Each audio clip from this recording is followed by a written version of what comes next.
Welcome to DarkTales Audio, your gateway to the darkest, most chilling stories ever told.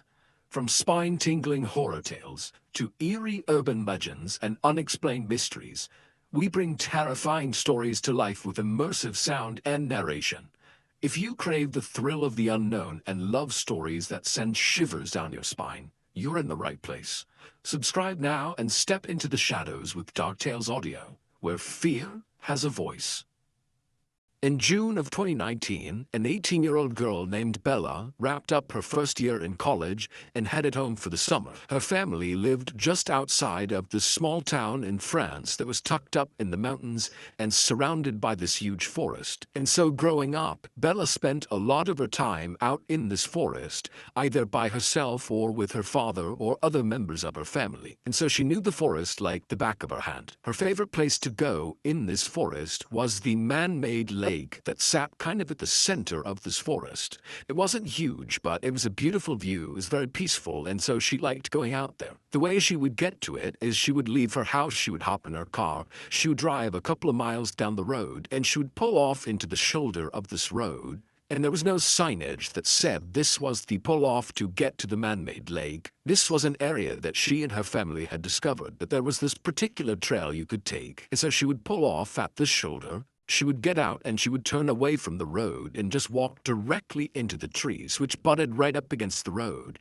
And very quickly, after walking into the woods, after going through some thick underbrush, she would reach this kind of clearing and she would see up ahead this little stream. And off to the left side of this stream is what looked like this kind of beaten-up little footpath. But actually what it was an animal trail. So animals just kind of made their way around this area all the time, and so it kind of carved out a path. And so Bella would walk down to this animal path, and she would walk along the path that kind of went parallel with the stream. And she would walk for maybe 15 or 20 minutes until this animal path veered hard to the left, kind of went away from the stream. At that point, Bella would abandon the animal path and just continue walking along this stream, both stepping in the stream on some rocks and standing on either side when she could. And she would follow the stream due north, just going straight into the heart of this forest for about an hour, walking at a fairly leisurely pace until the stream connected with this east to west running river. And at this point, Bella would turn left facing west, and she would follow along this riverbank about 20 minutes until the river fed into the man-made lake. And so she would stay at this lake, sitting on a rock, enjoy the view, and look at the animals and listen to nature all around her. And then at some point, she would turn around and retrace her steps all the way back to her car. For reference, one leg of this journey from car to lake or from lake to car took about 2 hours. Part of the reason Bella really enjoyed being in these woods and being at this lake was because it just kind of felt like they were hers. Because up until this summer in 2019, the only other people that Bella had ever seen anywhere in this forest or near this lake or other members of her family, so it really felt very private. So in June of that year, Bella comes home from college, and almost immediately she wants to go out to the man-made lake because she hasn't been in months. She's been in school. And so she's eager to get back to some place that she kind of considered to be her happy place. So one morning she gets up early and by herself she leaves her house, she hops in her car, she drives the couple miles down the road, she pulls off onto that shoulder, she parks her car, she hops out, she turns away from the road, she walks into the forest. She finds the stream and starts walking along that animal path right to the side of the stream. She walks for a few minutes until she reaches the point where the trail kind of cuts to the left, and she just stays on the stream and is just continuing walking along the stream. And about 30 minutes later, when she was maybe 1 or 2 miles short of the east-west running river, she hears a bell somewhere off in the distance, way out in front of her, out towards the river. It sounds just like a chime, a single chime. And as soon as she hears it, she stops because there's never any people out here, ever. And that bell sound came from somewhere in the forest, and so she stops because she's not really sure if she actually heard that, because it could have just been her mind playing tricks on her, or something, and so she stops and just kind of listens for a second. And then she starts to hear this bell just continuously start ringing. Now, the ringing was not uniform. It was constant, but it was kind of sporadic, as if you were holding a bell and kind of ringing it randomly, like you might see at a sports game. And so she's thinking to herself, is there a dog that got lost somewhere up ahead and it's got a bell on its collar, and that's the sound I'm hearing? But as she's sitting there listening to this kind of sporadic bell sound, she's thinking, that's way too loud to be some rinky-dink bell on a pet's collar, so it's got to be something more robust. Did maybe somebody have a bell inside of a box, and that box got on the river and it's floated down river, and it's like crashing into rocks or something? I mean, she's going through these very strange scenarios in her head, but she's not concerned about the bell. She's actually pretty intrigued. And since the sound of this bell seemed to be coming from the direction she was already traveling, she decided she would just keep on walking and hopefully see whatever it was that was causing this bell sound. And so Bella just began walking along the stream again, kind of listening to this bell and thinking about what it was going to be. And after about 5 minutes of her starting to walk again, the bell just stops. It goes totally silent. And when it does, it actually kind of startles Bella because she'd been listening to it so intently. And so she stops and she's listening, kind of expecting it to go off some more, but it doesn't. All she hears are the sounds of nature all around her. Now, Bella didn't have an explanation for what the spell was or why it stopped, but she really just wasn't that worried about it. She figured there was some sort of explanation for it. There had to be. And so she just kind of shrugged and kept on walking and put her focus back on getting to the lake. About 10 or 15 minutes later, Bella was still walking along the stream. She was still maybe a half mile or a mile short of the east to west running river, when she sees up ahead on the left side of the stream as she's walking, there appears to be something laying on the ground that looks like it could be an animal or a rock. She doesn't really know what it is. And as she gets closer, she realizes it's a beaver laying on the ground, and this beaver is missing its head.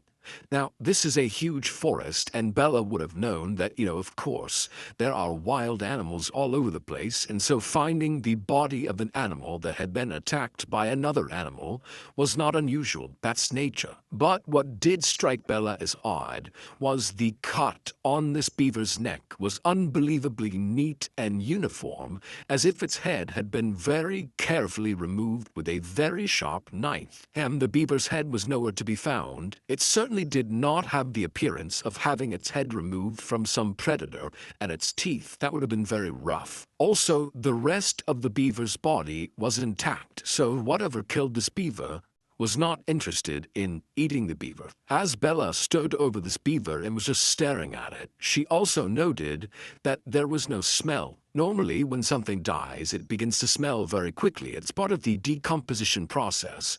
And so for there not to be a smell indicated to Bella that this beaver must have been killed fairly recently. And then when Bella kind of gently prodded the body with her foot, she realized the beaver's body was still fairly limp, so rigor mortis had not set in. Rigor mortis is another part of the decomposition process where the body kind of stiffens up, and that happens fairly soon after death. And so as Bella is realizing this beaver must have died very recently, it dawns on her that most likely whoever or whatever has killed this beaver is probably somewhere nearby, and Bella can't help but connect this dead beaver to that bell she was hearing earlier, which before meant nothing, but considering the bell was roughly coming from the same area where this beaver has now been found, it made her uneasy, and so Bella found herself whipping her head around, looking out into the trees, seeing if, there's some person, a hunter or somebody, that would kind of explain what was going on, but there was nothing. And so Bella felt herself starting to panic a little bit, but then she stopped herself and said, "Calm down. It's broad daylight. I have been coming to these woods for years and years. I've never seen another person. I've never encountered some predatory animal. I'm sure everything is perfectly fine. I got nothing to worry about." And so she stepped over the beaver and kept on walking. Bella would eventually reach the east-west running river. She would turn left and walk for 20 minutes alongside this river. She'd reach the man-made lake. She enjoyed the beautiful view and the scenery, and then at some point she turned around and began retracing her footsteps. She walked past the beaver on the ground all the way back to her car, and she went home. A week later, Bella was sitting around her house when she felt pretty bored and decided kind of abruptly that in order to cure her boredom, she would go back to the place she loved so much, the man-made lake. And so she told her parents where she was going, and then she left the house, hopped in her car, drove to the pull-off, and parked and entered the woods at 6 p.m. Sunset that night was at 9 p.m., and so Bella knew this would need to be a fairly quick turnaround so she didn't get trapped in the woods in the dark. And so Bella finds the animal trail. She follows along the stream until the trail goes left and she stays on the stream. She continues walking on the stream when she starts to hear the distant sound of thunder. So she looks up into the sky through the trees and she can see the sky is starting to get dark, but she's still a couple of hours away from sunset. And so between the thunder and the dark skies, she knows a storm is rolling in. But she is determined to get to that lake. And so instead of, turning around and saying, okay, I'll come back another time, she just starts jogging along the stream to get there as fast as she possibly can. And almost immediately as she's jogging, the raindrops start to fall. And by the time she passes the beaver corpse on the ground, it hadn't moved. The rain was really coming down. And then about 15 minutes after the corpse, when she hit the east-west running river, that's when the rain was at a full downpour. Still, Bella turned at the river and continued west towards the man-made lake as if she was going to go all the way, but only about a minute or two into this final leg, she still had about 20 minutes to get to the lake. She stops herself and she looks at her watch and she can see it's after 8 o'clock already, and she's thinking to herself, if I turn around right now, it's going to take me over an hour to get back to my car. Sun sets at 9 p.m. It's after 8 p.m. now, so already I know I'm going to have to navigate this forest at night in the dark, even if it's just for a little bit at the end. And if I go all the way to the lake and then come all the way back to the car, I'm going to be in the forest after dark for quite a while, maybe up to an hour. And she's thinking, I'm confident I can do that, but it's also pouring rain, I'm cold. If I get lost, this could turn into a very bad situation. And so she ultimately decides that even though she really wants to keep going, she needs to turn around, she needs to head back. And so she turns around and she walks back up alongside this east-west running river to where the stream fed into that river. She turns and begins walking south along the stream, headed back towards the car. On her walk, because the visibility was starting to get quite bad because it was so dark, she had her head down at the ground because she didn't want to trip. She's stepping on rocks, she's stepping on muddy areas. She wants to make sure her footing is solid. And so her head is down, the rain is pounding all around her, and she's walking for about 15 minutes when all of a sudden something hits her in the top of the head. And so reflexively she looks up and kind of puts her hands in front of her face to protect herself, and she sees what she had just run into. It was the beaver corpse. It was hanging from a string that was dangling off a branch right above her. And this beaver's head had been retrieved, and the head had been stitched onto the front paws of this beaver. And so she's looking at this beaver that's dangling from this rope. It's carrying its own head, and she's walked square into it. And her first reaction was basically to gag. She was going to vomit. She was so disgusted. And then she began frantically rubbing at her hair where this thing had made contact with her, because there could be juices from the decomposition that got on her. And then after frantically kind of patting at her head for a second, she stops, and something really terrifying dawns on her. Whoever strung this beaver up to this tree and then stitched its head onto its paws, they had done that in the last 30 minutes, because 30 minutes earlier, when she was on her way in, she remembered passing the beaver carcass on the ground. She saw it. It had not moved from where it was the week before when she first saw it, and now this beaver is strung up in the tree. And so as the wheels are turning in Bella's head, she realizes that if someone has just done this, then they are probably nearby. And at this point, it's really starting to get dark. The rain is pounding all around her, and she starts whipping her head around, looking in all directions to see if there's someone out there that did this. But as she's looking, all she sees is just dark forest in all directions. And she knows she's at least 1 hour, even if she runs from her car. And so suddenly she is totally panicked, and in an effort to calm herself down, she says to herself, okay, I need to get out here, but I have to walk. If I start running right now, this is going to turn into a complete nightmare. I just have to try to walk. And so she walks around this dangling beaver corpse and starts walking along the stream. And as soon as she's past that corpse, she feels the hairs on the back of her neck stand up. She can hear movement behind her.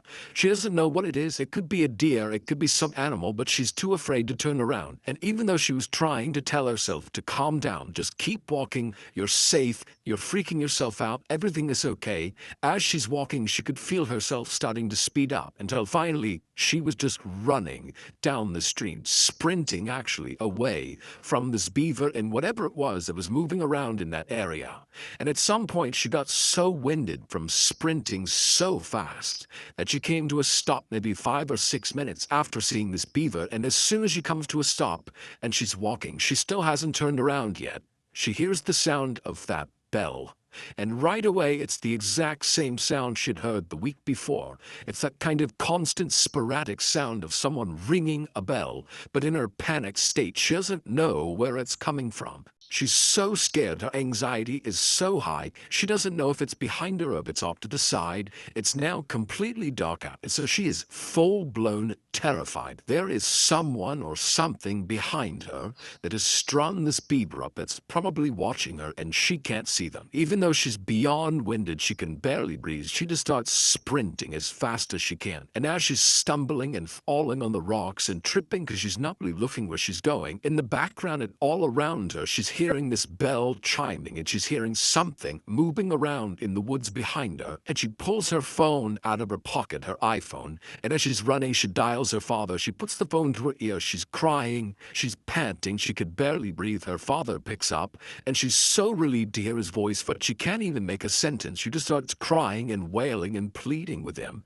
Dad, come out to the forest. Meet me at the spot where the trail veers away from the stream. Meet me there. There's someone in the forest that's chasing me and I can't see them. Her father on the other end of the phone. He didn't know what to make of this, but he could hear the primal fear in his daughter's voice.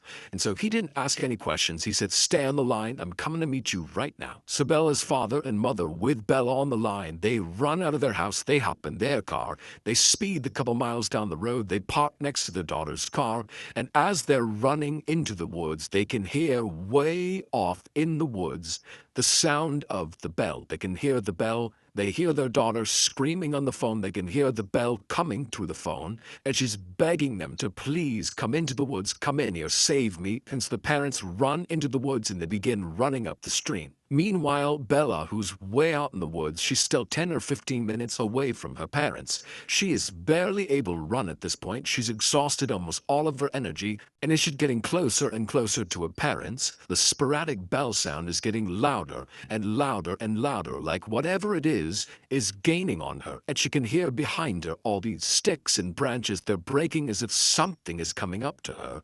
And finally, when it feels like this bell is right behind her head, she just kind of stops in defeat. She's too far away from her parents. She can't get to them in time. And so it was almost like she had to turn around and finally look at whatever it was that was behind her. And so terrified beyond words, Bella, who can barely breathe, she's so scared and so tired, she slowly turns around. Now, when she turns around and she's facing the other direction, she's looking across this clearing. She just happened to run past this clearing, and because it was a clearing, there was a little bit of moonlight that was coming down through the trees, just enough to illuminate the space that was about 50 feet wide. And as she's looking across this clearing, at first, she doesn't see anything. And then this tall, dark figure walks into the clearing, and as soon as it steps in, she can see it's got a bell at its waist, and with every step it took, it would violently ring the bell, causing the ringing sound. And so this thing starts moving into the clearing, and as Bella is staring at it, it was like time slowed down. She could not process what she was looking at. She didn't know what she was looking at. All she knew is whatever or whoever this is, they're coming straight at me. And so Bella suddenly got this unbelievable adrenaline rush. It was like her body went into autopilot to save her, and she turned around and began sprinting faster than she'd ever sprinted in her life. And as she ran, all she could hear was the sound of that bell, which she now knew represented steps this thing was taking. And so the bell was getting faster and faster and louder, and she knew it was gaining on her, and she began lying and screaming out loud that, "I'm on the phone with the police, they're right up ahead, they're gonna be here any moment." But whatever it was that was behind her, they weren't fazed. They were just charging ahead, gaining on her second by second. Meanwhile, her parents had made it to the meeting spot, but her father, he felt like, I can't just sit here, and he just starts charging into the woods. He can hear his daughter screaming. He can hear this bell getting louder and louder. He just starts running towards it. And sure enough, seconds later, he sees his daughter come bounding out of the forest, and she leaps into his arms. He just grabs her, turns around, and runs with her back to the meeting spot. He grabs his wife, and the three of them just charge out of the forest, back to the parking lot, back in their car, and they speed off. In the car, all of them are crying. They don't know what to make of what just happened. Bella's trying to describe it, but she can't. And her parents, they had been on the phone listening to their daughter screaming, and all they kept saying to each other, the parents, was, "I heard the bell.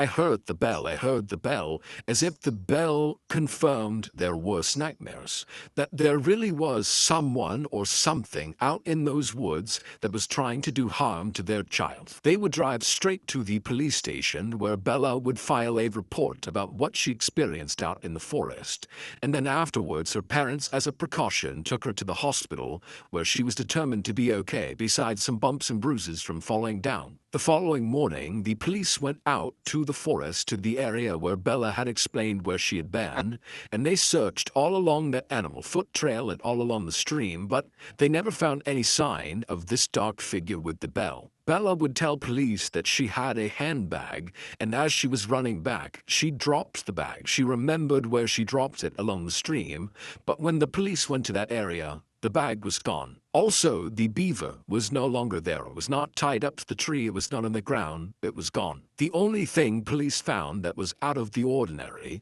was they found a little ways off from the stream, basically along the path that Bella would have been running on, they found a t-shirt neatly folded placed underneath a rock. But the police and Bella and her family have no idea what that signifies. Ultimately, the police told Bella and her family that more than likely what she ran into was some kind of mentally unstable person that was living out in the woods. And perhaps when Bella came into the woods, they felt like she was on their property, and so they kind of tried to scare her off. But Bella has a hard time accepting that. She felt like as she was running from whoever was behind her, that she was in mortal danger, that had it not been for her father running into the woods and literally grabbing her and running with her the rest of the way, that she may not have gotten out of the woods at all, that she might have been attacked and killed by whoever this was. She also can't help, when she looks back at the entire experience, thinking about that moment when she turned around and looked across that clearing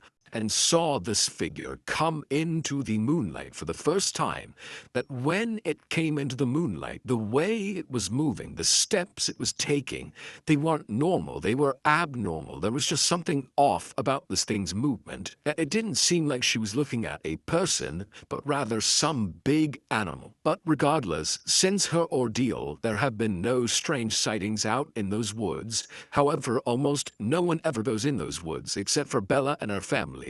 And Bella and her family, they don't go in those woods anymore. So whoever or whatever is out there is still just out there. So that's going to do it, guys. If you found the secret in today's episode, let us know in the comments section what it is and where you found it. And if you're the first person to do that, we'll pin you at the top of the comments section. If you got something out of today's episode and you haven't done this already, please offer to sing at the Like Button's wedding, and then when it's time for them to have their first dance, sing a rendition of Du Hast by Ramstein in an Australian accent.